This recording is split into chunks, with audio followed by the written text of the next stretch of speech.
सन्नी कुमार विधानसभा भावे प्रत्याशी चुनाव जीत सेलेक्ट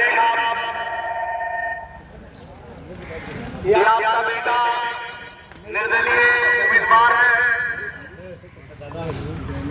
और मैं आप लोगों को बताते जाता हूँ, थोड़ा सा 2 मिनट का टाइम लूंगा, ज्यादा नहीं। तो जितने भी हमारे जनता जनार्दन हमारे मालिक हैं, अभिभावक हैं, 2 मिनट ध्यान देंगे और 2 मिनट समय देंगे सुनने के लिए। मैं इस चुनाव में नॉमिनेशन से पहले, नॉमिनेशन कराने से पहले पिछले 5-6 सालों से लगातार मैं इस चुनाव की तैयारी कर रहा था और प्रत्याशियों की तरह ऐसा नहीं कि मैंने नॉमिनेशन करा लिया और चुनाव में आ गया। मैं पिछले 5-6 सालों से लगातार तैयारी कर रहा था। इस चुनाव की तैयारी के क्रम में मैंने पूरा लगभग विधानसभा का दौरा किया, लगभग विधानसभा स्तर से साल में 2-3 बार कार्यक्रम किया, जिसके माध्यम से मैं अपना प्रचार करता रहा और जनता को संदेश देता रहा। मैं आप लोगों को बता दूं कि आज जो हमारी मनेर की दशा है और दिशा है, दोनों ही नेतृत्व विहीन हो चुकी है। मनेर की नेतृत्व मर चुकी है। इसी का उदाहरण है कि आज मनेर देखिए, मनेर की स्थिति को देखिए, आज मनेर कहां खड़ा है। इस बात पे हम लोग को गौर करने की जरूरत है कि आखिर मनेर कहां है। अगर आपको अच्छी शिक्षा चाहिए तो मनेर से बाहर जाना पड़ेगा। आखिर क्यों? आपको अच्छी चिकित्सा चाहिए, इलाज चाहिए तो मनेर से बाहर जाना पड़ेगा। आखिर क्यों? अगर आपको अच्छी व्यवस्था चाहिए सड़कों की तो मनेर में नहीं देखेंगे, उसके लिए मनेर से आपको बाहर जाना पड़ेगा, तब नजर आएगी।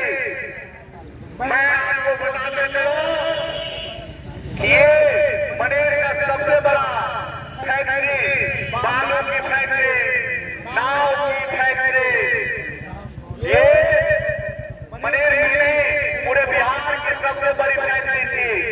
आखिर ये सरकार जिसके हाथ में बिहार की जनता ने, मनेर की जनता ने नेतृत्व देने का काम किया, वो जाली ने नाव को अवैध घोषित कर दिया। सोचिए, नाव को उसने गैर कानूनी घोषित कर दिया। आखिर क्यों? बालू में निराश करने वाले लोगों को चोर डाकू बता करके जेल भरने का काम किया गया। वो जाली जिसने सरकार चला रही है वो हमें प्रसारित करने का काम कर रहा है। आखिर क्यों? इसका दोषी सरकार ही नहीं है, वो विपक्ष भी है, जिसको हम लोग सदन में भेजने का काम करते हैं। 5 से 5 सीटों से वो सरकार नहीं बनाती है, मगर शक्ति उसकी उतनी होती है कि सत्ता पद को जैसे चाहे छोड़ सकती है। वो विपक्ष कहा गया था, जनता को घोषित किया गया। वो विपक्ष कहा गया था जब 12 मंत्रियों को चोर डकैत के जेल में डाला गया था। वो विपक्ष कहा गया था, वो विपक्ष कर चुका था। और ऐसे विपक्ष में हम लोग क्या निर्माण करेंगे? जनता को लूटने के लिए सरकार और विपक्ष दोनों तैयार है। पता है आपको क्यों? क्योंकि जो सरकार में और विपक्ष में बैठा है वो किसान का बेटा नहीं है, वो मजदूर का बेटा नहीं है, वो समोसा बेचने वाला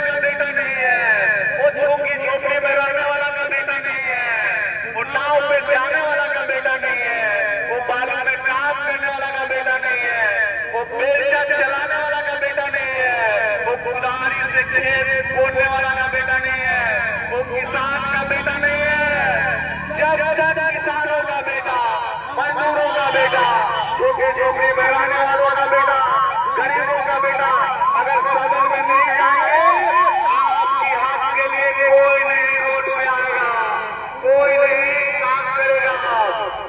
तो ये याद रखें, जब तक गरीब मजदूर किसान दिल्ली कमाने खाने वाले, दिल्ली प्रचार जाने वाले के हाथों में सत्ता नहीं आएगी, तब तक ऐसे ही सरकार नियम बनाते रहेगी, गांव को अवैध घोषित करते रहेगी और विपक्ष चुपचाप देखता रहेगा। ऐसे हम लोग को विपक्ष में भेजेगा, काम करेंगे तो क्या होगा? आज देखिए पूरे बिहार के प्रदेश में एक भी कोई गरीब के बेटा को टिकट दिया तो बताइए, एक नाम बता देंगे जो दिल्ली पंजाब कमाने वाला के बेटा को टिकट दिया हो, कोई एक भी नाम बता देंगे जो पालन में नाव में पानी धोने वाला के बेटे के को टिकट दिया है? नहीं, सभी लोगों ने टिकट किसको दिया है? अमीरों को।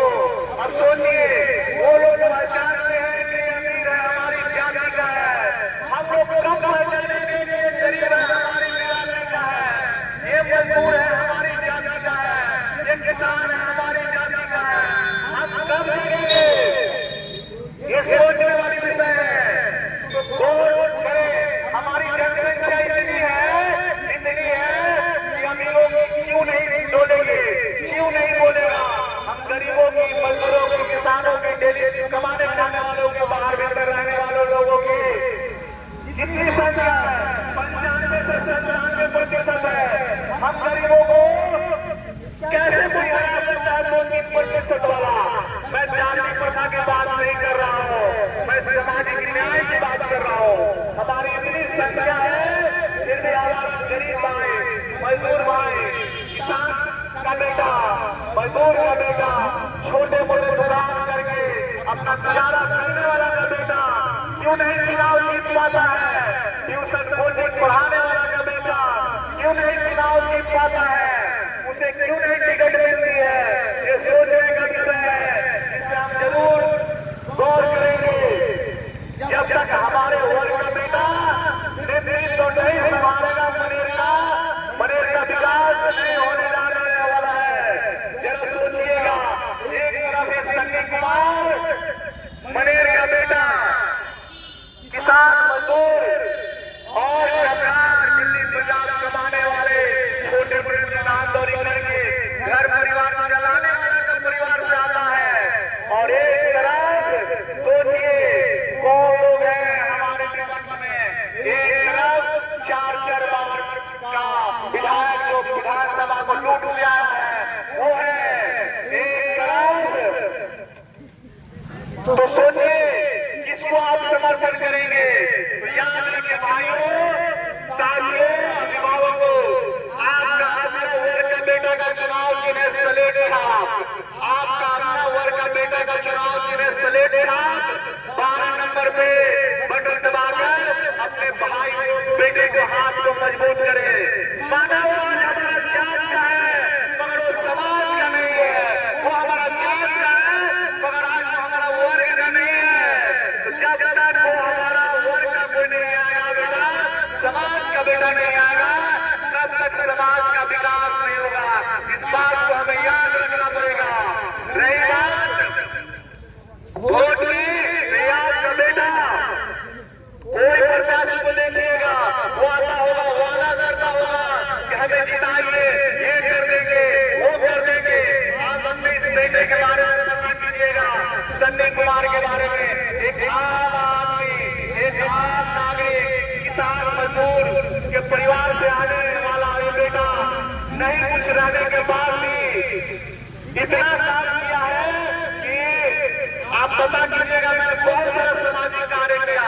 जब यही गाँव वालों बंद हुए तो मैंने बैनर को जो छपा करके पूरा तीनों जिला का दौरा किया। यही गांधी मैदान में मैंने लोगों को इकट्ठा किया और पुलाव का घेराव किया अपने नेतृत्व में। मगर ये चाले सत्ता में बैठे किसी ने साथ नहीं दिया। आपको बेटे को, भाई महसूस, इसकी आवाज दबा दी गई, हमारी शक्ति कम पड़ गई। मगर याद रखिए, एक शब्द वोट देकर हमें शक्ति प्रदान कीजिए, ताकि ये आपका बेटा न्याय की लड़ाई लड़ सकेगा। और मैं बात को समाप्त करते हुए ये बताना चाहता हूँ कि आप याद रखिए, इसी चौराहे इसी जगह मैं ये घोषणा करके जाता हूँ कि लोग जीतने के बाद 5 साल 9 महीना सोने का काम करते हैं, मगर ये आपका बेटा लोग जीतने के बाद भी 4 साल 9 महीना सोने का काम करते हैं, मगर ये आपका बेटा अगर चुनाव हारता भी है तो 4 साल 9 महीना फील्ड में रहेगा, आपकी सेवा के लिए हमेशा तत्पर रहेगा। इन्हीं शब्दों के